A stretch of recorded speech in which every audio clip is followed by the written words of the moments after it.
Tuperos y tuperas, today on DOOP by the River, it is the moment you've been waiting for. Today, we are going to preview the leg 2 of the semifinals of the CONCACAF Champions League between Club America and your Philadelphia Union. Don't you dare go anywhere, guys, because you do not want to miss this episode of DOOP by the River. Let's get this started, guys. Dale!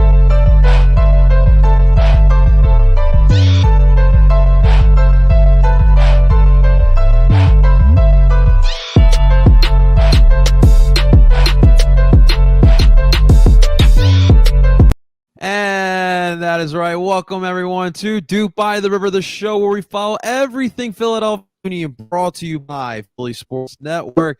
Welcome on in, everyone. I'm excited for this episode of DOOP by the River because we are finally here. We are previewing the second leg of Champions League. A little bit later, we're going to have on Ivan from the Eagle Eye podcast as we discuss everything that we need to know about our opponent for tomorrow. It is going to be a tough one. Our backs are up against the wall. We are down 2-0 on total aggregates here. But if we learn anything about the Philadelphia Union, if we learn anything about Jim Curtin in this Philadelphia Union squad, resiliency is the key. Resiliency is something that we have seen through the squad over the last 5 years, and it will truly be tested tomorrow night in Subaru Park as the Union will host Club America. It should be a lot of freaking fun. Justin and Tim are off tonight, so guys, we'll see them on the next episode. But of course, tonight, with me, my fellow Dupero, please welcome Mr. Zach Labasso. Zach, what's going on, baby? How you feeling? Good, man. I'm good. Good to be back. It's been, I think, like 2 weeks, so been busy. But the Union play tomorrow. We gotta talk about that fun team that we love to for. Yes, sir, man. A lot to talk about here. I definitely want to get your opinion about what's been going on with our boys in blue here. But before we move forward, guys, and diving into this episode of DOOP by the River, guys, a quick reminder. Tonight we are not on PSN. Obviously, the boys flipping the birds. Obviously, the Eagles are in full swing with their season. So flipping the birds is over on PSN. So definitely check that out after we are done as well. So no PSN tonight. But guys, do not forget that you can please do us the favor, subscribe to Parcero Phillies YouTube channel and like this live. All the live portions are always put on this channel, if not on PSN. And of course, you can find DOOP by the River wherever you stream podcasts. It is part of your part of PSN Radio. You can find all of your Philly Sports Network podcasts on PSN Radio. So make sure you guys do subscribe there as well for all of your PSN needs. All right, Zach, look, we haven't talked to you in a minute. To start off this episode, I kind of want everyone to get your thoughts on what you have felt of this Union squad since we last spoke, my man. Yeah, so the last time we talked was before the New England game, I believe, which occurred on September 3rd. So it's been 11 days since then. And now between that game and now, there hasn't really been much going on union-wise, like international break. We haven't played, which is fine. But the thing is again, I think it was another moral victory against New England, second one of the year. Not 3 points, not even a point, but a moral victory nonetheless. Because once again, the kids played. And they played well. If you look at the stats, we had 18 shots to New England's 8 on target to New England's 3, and 61% possession to New England's 39. Right. And we outpassed them by 138 passes, which is good. And that's like not very typical Union. Because usually the teams that we are watching don't like to have the ball and would rather counter, despite having only, now 2 fast forwards, but before only Sergio as a fast forward, which is interesting in the sense of trying to counter with Casper because he doesn't run very well. But he said that again. Yeah, but Mike, I agree. Jack McGlynn had a very good first half. I think I was talking to John before the podcast. I think McGlynn should start in some capacity on or tomorrow against Club America. I think he's earned it, and I think Quinn they've both earned spots in the starting 11. Very interesting. And I think that what the game shows you is like we were missing. I think we didn't have 8 guys, like 7 on international plus Elliott was out with the yellow card accumulation. So you still need to find that balance of youth and experience. And I think when everyone comes back tomorrow, we should mix it up in the sense that like some of the kids should play along with some of the vets. Like it shouldn't be all or nothing either way. It should be more of an even split. It's interesting you say that because look, I said it already. You guys have proved me wrong, and I'm an adult. I'm a man here. When I'm wrong, I admit that I'm wrong, and I agree that there needs to be more rotation. The kids do need to be put in there for more matches. I'm curious to hear you say that you think that they should be out there tomorrow with the starting 11. Considering the fact that we're not going up against Orlando City, we're going up against Club America. I mean, they're the Giants are going to be out there. Are you not concerned with the kids going up against an experienced squad like Club America? I mean, if we look back at the first match, I wasn't impressed with what the guys on the field did then. That's a good point. So, I mean, like, is it better? Like, you gotta play devil's advocate with yourself and ask: is it better to put the kids out there with the potential that they are going to fail and the team's going to look bad and we're going to let up like 5 goals, or think about it like even if that happens, they're gaining experience in a game that with our starters, we still probably would lose by 2 goals because that's what history tells us. Now, I know we're at home. I expect us to at least score 1, but I don't expect Club America to like pack it in. Like you said, pre-show, like they're not, if they're going to outpossess us, they're going to do it in our final third. And they're going to, I think they get at least 2. Okay. I'd be surprised if they didn't. Just by the way that they play, we were talking. They're in first place in League MX, which isn't really a surprise. They're the Giants of North America, so it'll be interesting. And now I'm not saying like now Paxton's been good, but I think Quinn and Jack have earned that spot to start coming up. Whereas like Paxton still like you need to decide whether he is that starter or he is that super sub. And I think he's more at this moment in time still that super sub. He's still super young. Like what's he 8? He just turned 18. I think I don't think any of these guys are over 18. Yeah, hold on. Let's look this up real quick. Handy dandy Google there. Yeah, let's see how old Paxton Aaron's is. He is 18. He just turned 18 a little less than a month ago. So he is an adult now.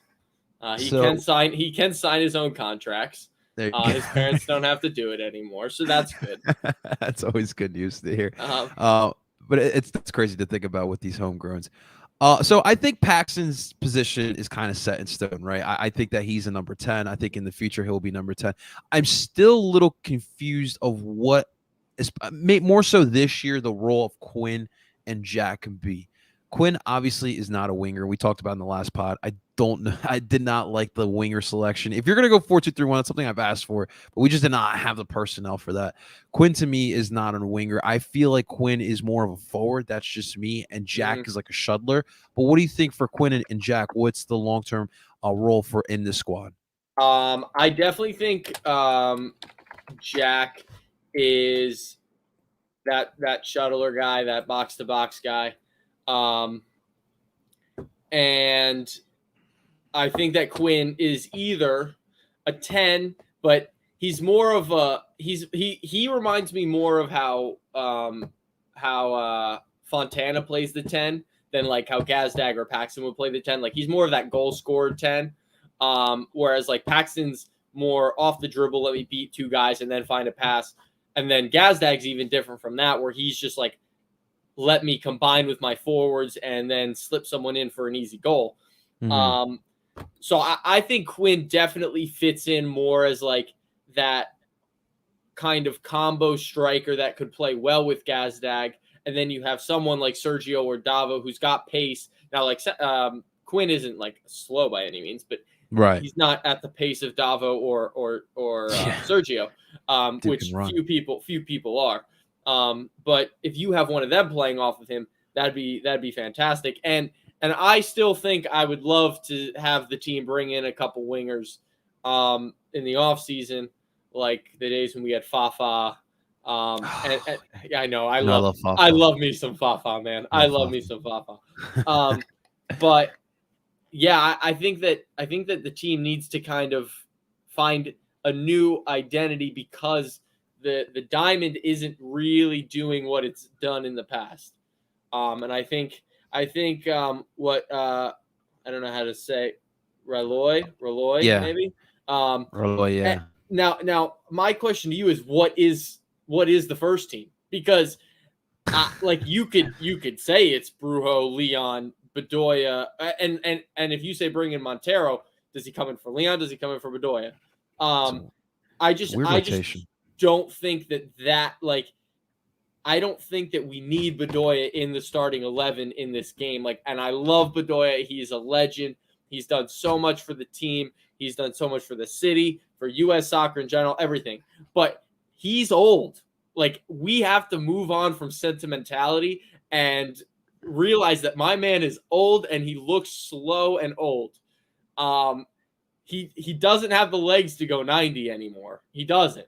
Like, and he runs the most, and I don't know if it's efficient running though. Like it's like he should either be coming on for the last 30 or being subbed off at 60. Like there's no, and I'd rather him come off the bench if I'm being honest than start, because I think setting the tone with a young, energetic player like Jack, with maybe Bueno or Montero, whichever you prefer, is a more optimal option against a team that we're going to have to attack early and often in order to stay in this tie. Have you watched Ted Lasso yet? Dude, I'm waiting for all the episodes to come out so I can get my 1 week trial of Apple TV and then watch all the episodes. Okay, I've heard it's the best. I will not spoil it for you, but when you watch it, when you find the character Roy Kent, you tell me he's not Alejandro Bedoya. Okay. And for people who are listening and watch Ted Lasso, please tell me Roy Kent is not Alejandro Bedoya. I'm not, like I said, I'm not ready to talk about the end of Alejandro Bedoya. That day will definitely make me very, very emotional. I don't think I'll cry like we've seen a lot of players retire in Philadelphia. I don't think I will cry harder than Alejandro Bedoya when his day is done. But do you think he'll just join the staff when he's done? You think he'll like? I hope he stays academy, or this is what I'll say. I hope he makes Philadelphia his permanent residence. I agree. I think we deserve that. But he'll be in the burbs. He'll be on the main line. There you go. And Wayne coaching the youth at YSC. Taking his kids to watch Villanova soccer. Oh, absolutely. I'm down for that. All right, guys. So look, we want to get you guys the perspective what you guys deserve. So we're gonna get you the eyes from the other side, from the side of Club America. So guys, please welcome. We had this guy on before, from the Eagles Eye podcast. Please welcome my man, Don Ivan. What's going on? How you doing, man? Hey, what is up, Johnny? Thank you for having us back on. Absolutely. Are you tired of me yet? That's what I first had to ask. No. Trust me. No, of course not. I'm always excited to talk about America with whoever and whenever. Absolutely. So, guys, if you didn't know, I was blessed enough to and as well as Todd Lewis from the Free Kick podcast. We were on yesterday for the Eagle Eye podcast. On that episode, preview from the perspective of the Union side. So we're doing it again. We're doing the great crossover. So we're gonna have Ivan on here tonight to preview a little Club America and Philadelphia. Ivan, you ready? Of course. Whenever you guys are ready. Let's get it done. Absolutely. So, Ivan, we want to start off first by asking, because obviously it's been a little bit over a month since we saw you guys, and you guys have played in Liga MX play. How's Club America been in Liga MX form, and what's if anything, if there's been any changes? Well, I mean, since we last met, I think things have gradually progressed in the right direction for America and Solari. We sit top of the table. We're unbeaten right now. Sitting on top with 20 points. I think the next team that follows is Toluca with 17. So, things are looking promising. yeah. I mean, things are looking promising on our end. I think we're starting to see a little bit more of what Solari wants to implement this season with the team, as far as formation and structure and game format. So we're starting to see a much better America side, and it's exactly what you anticipated coming into the middle of the season. This is exactly what you wanted from an America side that's starting to get you a consistent 75 to 80 minutes on the pitch, where you're thinking, okay, this is exactly what we're trying to play for. Awesome stuff. Awesome stuff. So it looks like America is as status quo. So Ivan, look. So when we've played against good teams that have come into Chester, now, like we talked about before, we've never actually had, other clubs outside of MLS come in here for a big match like this. America is America, but what I want to know: would America at any point, as the quote is, park the bus here with the 2-0 lead in Chester? I don't know necessarily if we'd park the bus. We will be, like I mentioned yesterday on the podcast, we will be a very organized side. And I think Solari is going to come into this one thinking, Philadelphia has to do all the hard work at the beginning of the match. Correct. And so therefore we're not, quote unquote, we're going to sit back, but we're going to try to keep as organized and tight of a formation as possible. Doesn't mean we're not going to attack. Of course not. We have players who have pace, and we're going to try to utilize that on the counter whenever we get the chance. So I guess the argument could be made that America could potentially, and I do see them for the first 15 minutes trying to weather the storm and sitting back a little bit, keeping their shape. But I do think that Solari is going to try to, if given the possibility, try to dictate the play, hold possession, have you guys chase the ball. But for the most part, you're not going to see a very much, extravagant America side out there that's going to go from the get-go, try to get the goal. They're gonna try to play this game smart, and they are going to hold their shape as much as possible. Do you guys have a match later this week? We do. We have a game on Saturday, so it's a quick turnaround for us. Okay. It's game in Philadelphia, travel that same day, same night, most likely, and then you're back in Mexico City on Thursday practicing. So it's going to be a quick turnaround. So a lot of hard work is going to be put in this week. Is that like around an 8-hour flight, you would say, from like the northeast area of the United States? Man, that would give or take, I think maybe 6 hours, I want to say. Okay. So it's quite the travel. It's quite the travel. Yeah. Well, that's the one thing here people don't realize here in the MLS is that travel is a factor. I mean, when you got to go from like LA to New York, I mean, that's a long flight. It's not like going from Manchester to London. So it's definitely a factor that people do forget here, but that's definitely good to know. Definitely good to know.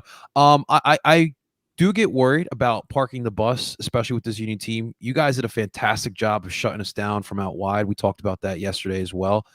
So I do get a little bit concerned there. So we'll see how the Union can combat that as well. But what I want to ask now, I want to shift over to Zach a little bit here. Zach, like I just mentioned about the width and any potential of Club America parking the bus. How are we going to generate attack? Last match, that, like I said, they did a pretty solid job of stopping it there. We saw Mbaizo and Alvis Powell, I'm sorry, in that match, and of course, brought up tooth Mbaizo was missing after that match there. But how do you see the Union trying to attack in general against Club America? I would love to see them try and just combine up the middle and create like nice goals. That would be awesome. Because the way like crossing is not like a definitive term. Like there are different types of crosses in the game that we watch and play and love.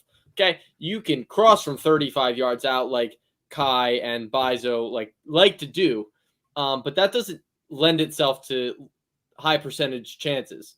All right, that's just like, yeah, there's like 3 people in there. Maybe they'll win it over the 2 center backs and the outside backs and the defensive midfielder.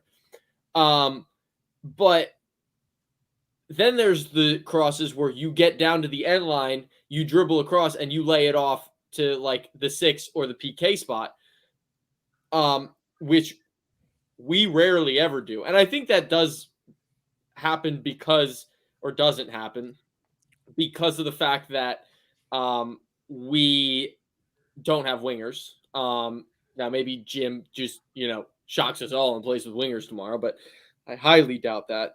And I think that they're going to find it very difficult to attack, especially if America does go into a lower block, because of the lack of creativity from the front three that we have, or rather haven't seen in the recent games. Actually, all season they stink, but yeah, so it'll be tough. Maybe Powell or whoever's on the right, or Kai, can cross one in and we'll get a lucky bounce and someone will be there for a tap in. But if they keep crossing from 35 out, the Union are not going to score a lot of goals. Well, I will tell you what, as we saw in that first leg, if you get a chance, if you get any sort of luck, you have to capitalize. And that's the issue. We don't have a striker who does that. And that is the main problem. We do not have a forward that scores goals like that. Ivan, so our local Mexican Union fan here has an interesting question for you. Cordoba did not play against San Luis. Did they save him for tomorrow's match, or is he in trouble for a controversial interview with a famous YouTube star? Diving into La Farándula de Mexico. I like it. Yeah, well, quick correction. He didn't play against Mazatlan. Okay. But he has that correct. He I don't think it was because of the controversial interview, although I did see snippets here and there, and so will be. I really truly want to know who gave the green light to that interview, if the club was in any way involved. If not, then Cordoba is in big trouble, because trust me, we've gone through that in trying to get players, and you strictly have to go through the club. So will be interesting to see what the story behind that is. But for the most part, what we know is that Solari did save him. It was a match where you didn't really need him. Your quote unquote B team was able to take care of that match. So Cordoba was given the opportunity to rest 90 minutes. I mean, he just came back from a flight from Panama, so he was in the World Cup qualifier matches. So it was more of a rest than anything. He's definitely going to be a key starter for us against you guys tomorrow. So I think that's why he didn't see him feature at all this weekend. You know what? Again, I'm jealous. You guys have Cordoba in the headlines here for a controversial interview with a famous YouTube star. Man, none of our players any give that sort of limelight. The only limelight we get is the fact that our owner is an NBA superstar, and Kevin Turner, one of our owners, is an NBA superstar. So I'm a little jealous. I'm a little jealous about that. Trust me, we're always in the tabloids, but for the wrong reasons, and it's just it's not pretty sometimes. Oh man, it could be very well, very, very well. All right, so Zach, another question here. Look, I mentioned this yesterday on the Eagle Eye podcast. To me, if we're going to win, I just don't see a way we win without Casper stepping up. If Casper does not ball in that, we have no chance. Listen, we could say what we want about Casper. He is the leading Golden Boot scorer here in Champions League. And he is your best goal-scoring striker, even though you look at the stats as of right now, it doesn't really represent that. What are we going to get from Casper? What do you think his impact is going to be tomorrow? So I wouldn't start Casper. He's going to start, but I wouldn't start him. First and foremost, I would not start Casper tomorrow. He's going to start, but I wouldn't be the one to make that call. We kind of have to now, though, after today's press conference. Dude, I didn't. What was said? I didn't see what happened in the press conference. Keep an eye out for this, especially for the America side. Sergio Santos apparently tweaked something in training today, and he might not be available tomorrow. Oh, you don't have to play him. You don't have to play him. No. You don't have to play Casper because Sergio's not there. You play Davo instead. You play Quinn and Davo up front. That's what you do. But anyway, if Casper does start, which he probably will, you need him to be good at soccer. That's what you need from your number. You need him to be able to combine with Gazdag and not piss away 1-2 opportunities like 15 yards away from Gazdag.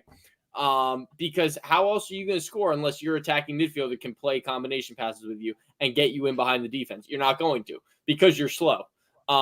So in order for him to perform, either we cross from 35 out and he gets one, it's bound to happen at some point.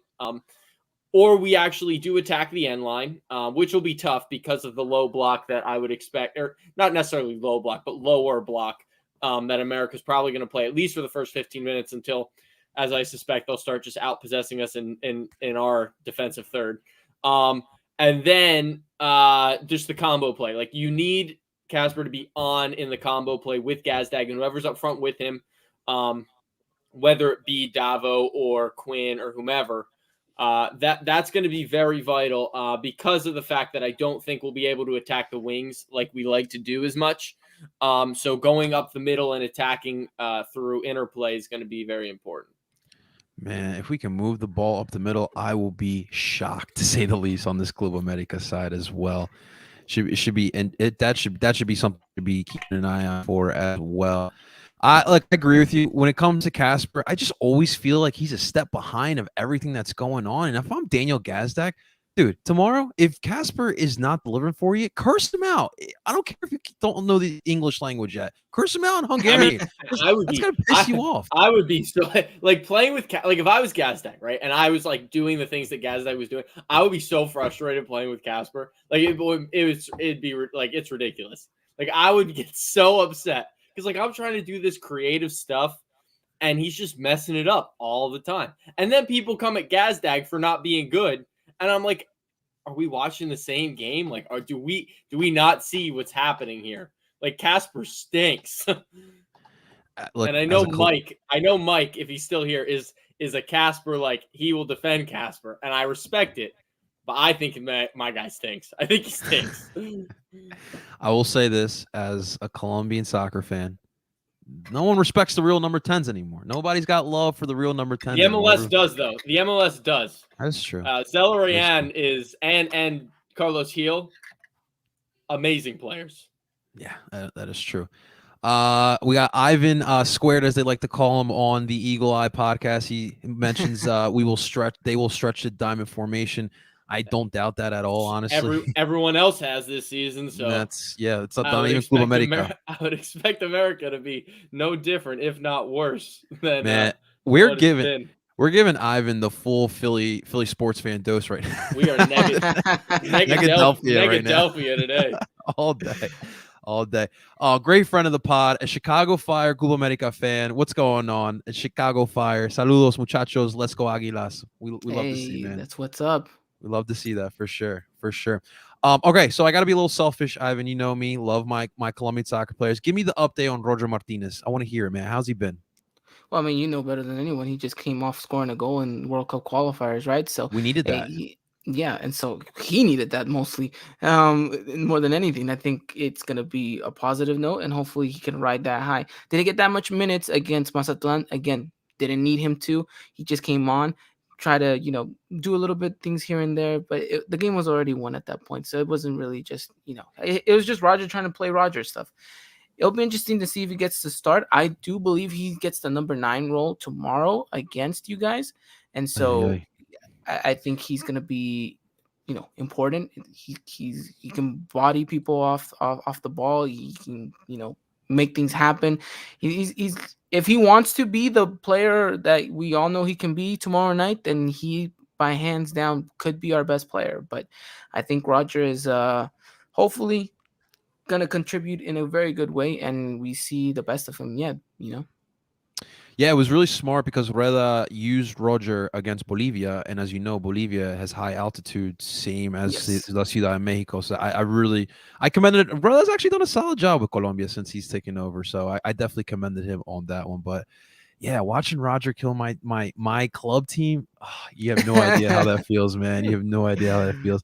I guess you do feel that because I guess you see a lot of L3 players play for Chivas, and then they have to ball out against you guys sometimes. So I guess you can feel it. Yeah, but they never really hit the ranks. We got a good we got a good history with them, and we're coming into next week on Saturday when we do play Chivas with a little bit of ambition of repeating that 3-0 that we did at their house. So we'll see what happens. When's the next match between Chivas and America? That is going to be on next Saturday, so the 25th. All right, I'm gonna have to keep an eye out for that because it's been a while since I watched that one, and I know that's like, to me, that's like top 10 derbies in the world for sure. It is. It's a good one. Okay, Raúl, La Monumental USA se va a hacer presente. Do you think they will make an impact tomorrow? Look, I fully expect half of Subaru Park to be yellow. That's just the way I look at it. More than half. Really? You know what? That's the interesting thing. And I know we talked about it. I know Todd was kind of giving us a little bit of a breakdown yesterday on our podcast. Mm-hmm. I'm curious to see how much fans that, of America actually got hold of tickets, because if Philly gave out more to America fans, then that's a little bit concerning. I would think imagine. the issue is people reselling them and America fans buying the resold tickets. Oh yeah. So that's going to be the problem, because I've seen a lot of people like reselling tickets and talking about it on Twitter, and like I think there's going to be a whole lot of yellow in that stadium tomorrow. See, the thing is, Ivan, I think I want to say majority, some Union fans are trying to have a payday, because look, I mean, here living in the United States, MLS tickets, they're dirt cheap. You really don't make a come up on those type of tickets. It's not like NBA or NFL tickets that you're selling here. So when they see that type of matchup, Club America, they took advantage and they wanted to upsell those tickets. So, and look, Club fans, you guys you guys do travels. You guys will pay premium dollar to watch your club anywhere. Yeah. So they definitely took advantage of that. But yeah, I do think we have we have a big Club America contingency here in Philadelphia, in South Philadelphia, the South region of Philadelphia. There's a street, they call it the Italian Market. I believe it's 11th Street. Zach, you can correct me if I'm wrong. But I'm not familiar with the Italian neighborhoods in Philly, but I wouldn't put. I would say that you're probably right. Right. So when you walk down the street, there's a huge Mexican population on the street. A lot of Mexican-owned businesses, and you see a lot of Club America flags, a lot of Chivas flags. So they are definitely going to travel down to Chester, and that's what I said. That's an important time for us to get new fans for sure. So it's gonna be wild. And Anthony's letting us know he's coming all the way from Jersey. We got some Jersey fans. Yeah. If I could just take a second and give a huge shout out to Anthony. He's always been a huge supporter of the podcast. He's always given us, very, very nice compliments. He's always keeping up with our stuff. So shout out to Anthony. Anthony, AJ and Christian will be down there as well. So if you spot them, take a picture with them. They'll be more than happy to, have you talk and maybe feature on our Twitter page as well. So Anthony, try to find AJ. And or Christian, so hopefully you guys get to meet there. But yeah, I mean, I'm excited to see what the stands are going to be looking like for tomorrow's match. Should be a lot of fun. Yeah, Anthony. Same goes for. Well, I know our other Zach won't be. Zach, you won't be there, right, tomorrow? Nope.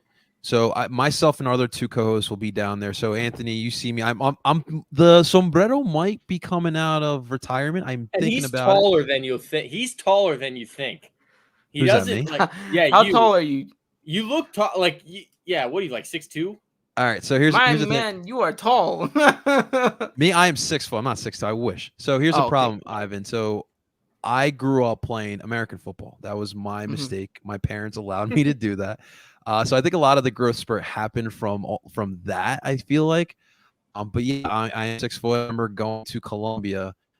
Growing up every summer, and they would ask what are you feeding your child? Why is this? I guess it's the American food. I don't know what to tell you.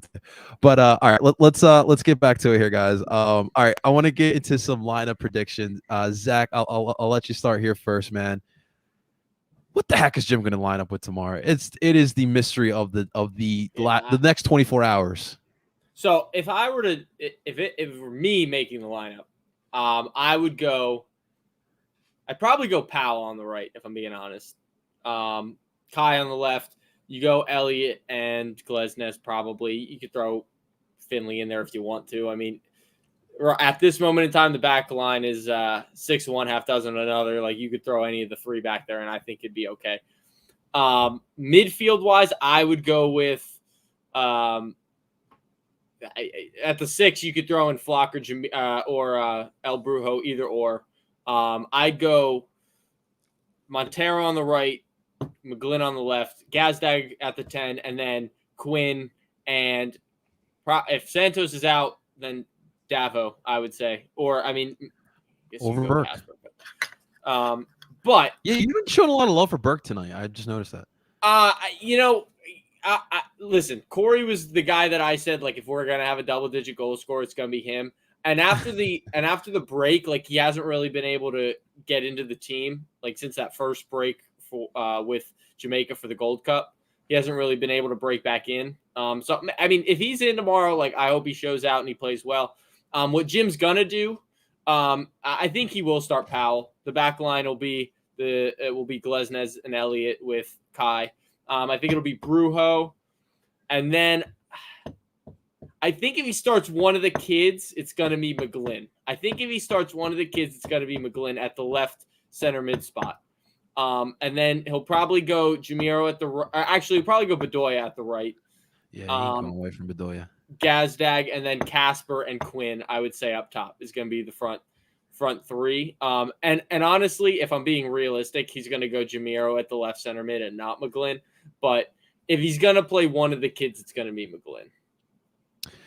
Who'd you say at the right back? Powell. You think Powell? I think I'm going to go Mbaizo there simply because, we're looking at a 2-0 deficit here, and Mbaizo gives me a little bit more on the attack. You're just going to have to suck it up with the lack of defense he might not give you tomorrow night. But I think I agree with you. I would want to put one of the kids in there because look, if the Chicago Fire can figure you out, then Club America can definitely figure you out. Like, let's put it that way. Yeah. So probably throwing off the lineup a little bit would be conducive for our performance tomorrow.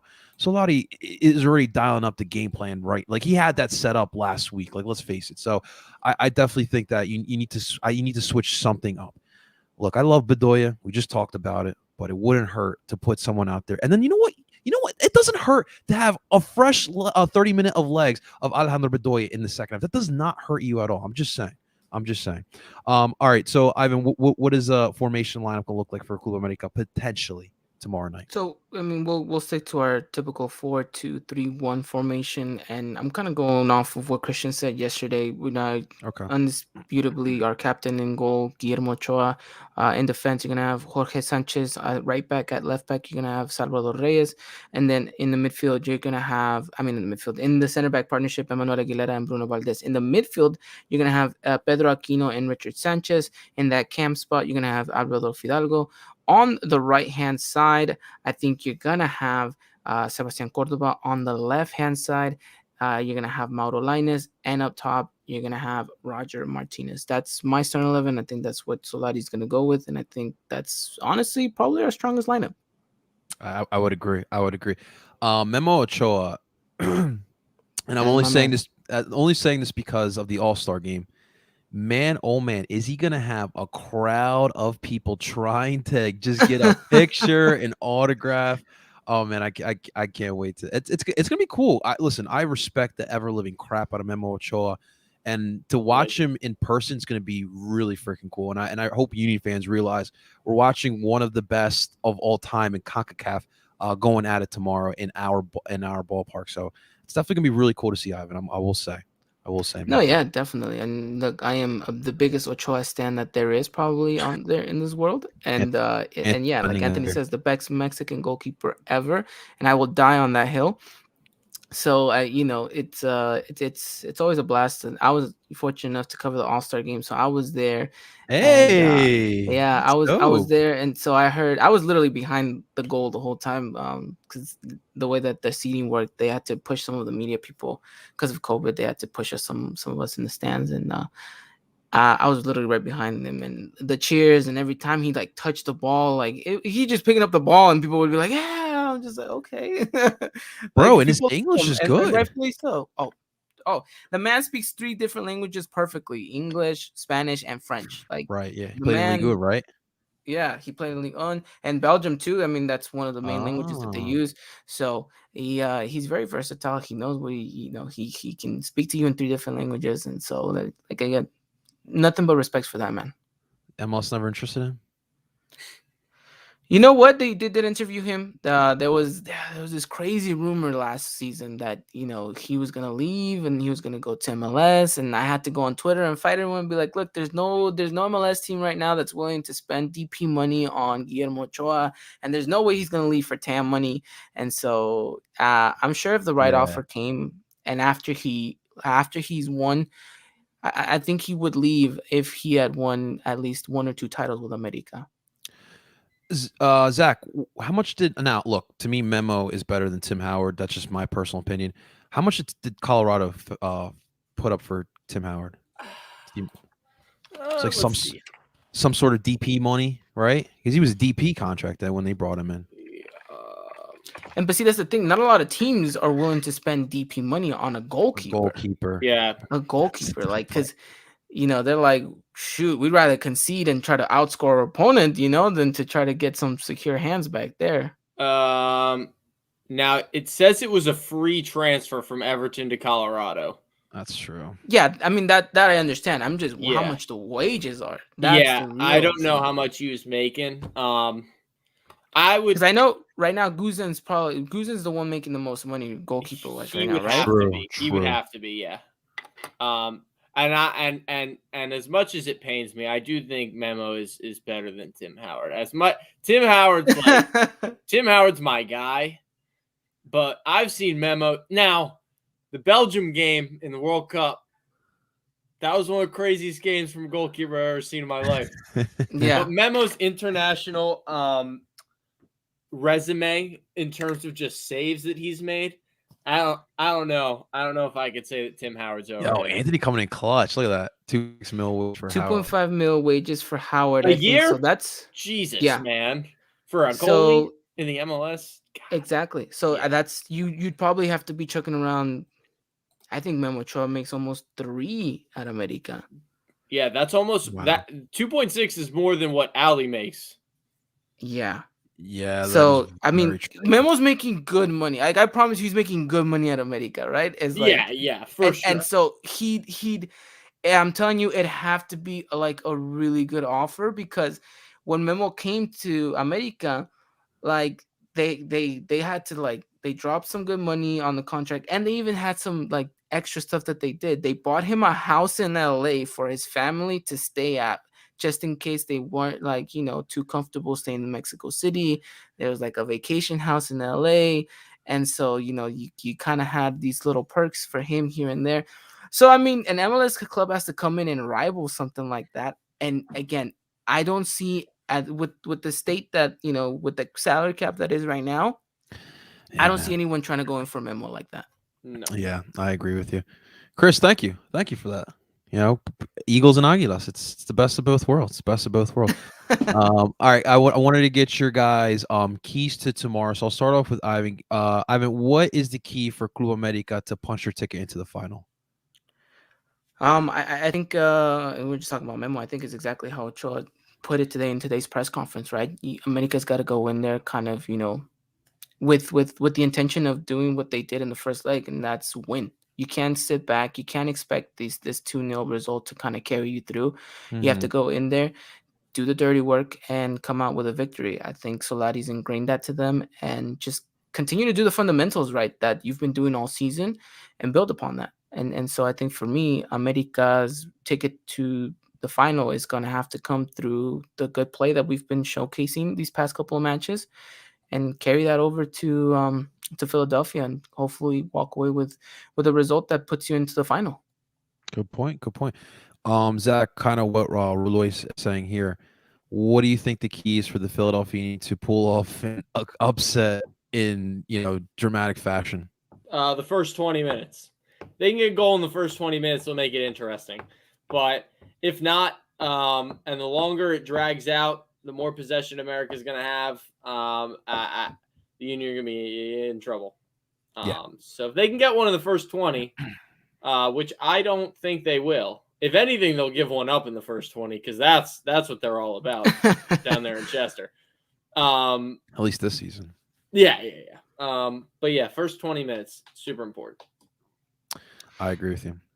So now, what would be the kind of, if we do score on you guys within the first 20, then are all hopes and aspirations lost for you guys? They're almost there already, but yeah. Jim is definitely not going to lay down. Look, Jim. No, he's not. I am in my bed. If he's like, if they're like, if let's say Club America start off quick with a goal, obviously we think we're done, but I'm just going to go out there attacking, trying to get as many goals as possible, and he can still do it.